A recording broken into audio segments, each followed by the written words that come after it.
Bob and I met in December of 1982. The church we were going to at the time had a dinner for all the volunteers, and I was in the choir, and I needed a date. And he kept seeing me and kept seeing me. He met my parents at Christmas, and then Valentine's Day in 1983, he asked me to marry him. And we went down to Luria's and got a little teeny diamond, and that was fine. I didn't care how big it was a ring.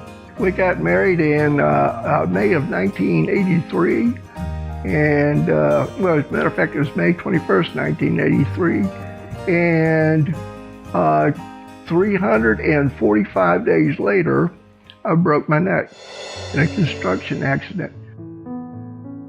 So we were barely married. We weren't even married a year when I had the accident. I remember it very vividly. I'd gone to work and my supervisor came down to where I was working. She said, "Linda, you need to call the Orange County Fire Department. Bob's been in an accident." And it was probably about 8:30 in the morning. I was standing on a steel beam about 4 inches wide. And it was just only 19 feet in the air, and I had a reckless crane operator on the job. And I had been bent over and had just stood up when this crane operator swung his steel beam and hit me right in the back. It actually kind of catapulted me right off the building. I landed face first in the dirt, hyperextended my neck backwards, and became quadriplegic automatically. I, on the way down, said, "This is it." And I thought I was going to wake up in Jesus' arms. And I was at the emergency room for a while. And they finally let me see Bob. And his first words to me were, "I'm sorry." And I was like, "You have nothing to be sorry about. It was an accident." We had a lot of good Christian friends who lifted Linda and me both up. And they were there when the rubber meets the road. Linda's friends and my brothers and sisters and hers, they were the only ones that only reason we made it through. I started keeping a very diligent prayer journal and journaling my thoughts, journaling my prayers. And the Holy Spirit really spoke to me through all that. And I prayed for other people. I didn't dwell on myself. The Lord wouldn't let me dwell on myself. That wasn't going to happen. And I really think that helped me get through the first few months, the rough times those first few months. I think they figured my life expectancy would be probably about 10 years because the life plans that they had put together for me after the injury were kind of based on a 10-year expectancy. And I guess they figured if I got 15 years, it was really a bonus.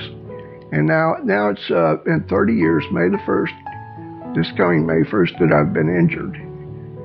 And it'll be May the 21st will be our 31st anniversary. And to know that God's in this, all things work together for good. For those who are called to love the Lord, they are called according to His purpose. And that's been tough. There have been times that's been really, really tough. But it works. It's true. And we just have to take every day as a step of faith. Every day is a walk of faith. When you stand before the preacher and he's asking you to repeat your vows in sickness and health till death do us part, you're just thinking about the ceremony. I would think that pastors would take a cue from this video and stop when they're interviewing a couple before the wedding, to have them stop and think, in sickness and health, till death do us part. Ask them, is there any part of that question that they don't understand? And I don't want to say that flippantly, but that's the commitment. It is till death do us part, or in sickness and health. You have no idea what's down the road sometimes. None of us do. God has everything in His hand.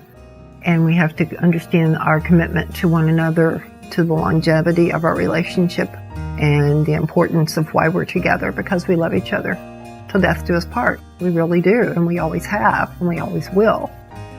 It's been a great 30 years.